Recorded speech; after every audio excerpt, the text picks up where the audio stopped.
پیام طرفو سین میکنی جواب نمیدی، 24 ساعت آنلاین اون وقت سمت پیام اون بنده خدا نمیری که جوابشو ندی. فکر کردی خیلی با کلاسی؟ نه اتفاقا تو خیلی آدم بیشعوری هستی، خیلی آدم چیپ و بیلولی هستی. اگه مردم وقتشون و روحشون و احساسشون رو از سر راه آوردن که تو به بازی بگیری، هر موقع حال کردی جواب بدی، هر موقع حال نکردی جواب ندی.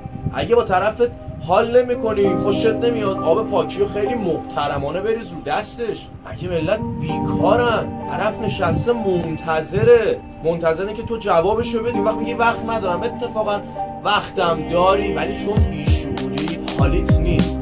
پسر و دخترم نداره ها، میخوای سوار بنز باشی یا میخوای بالا تا پایینت عمل کرده باشی، لیپوساکشن کرده باشی، فرقی نداره. تو با این حرکت داری غرور طرف مقابل تو له میکنی.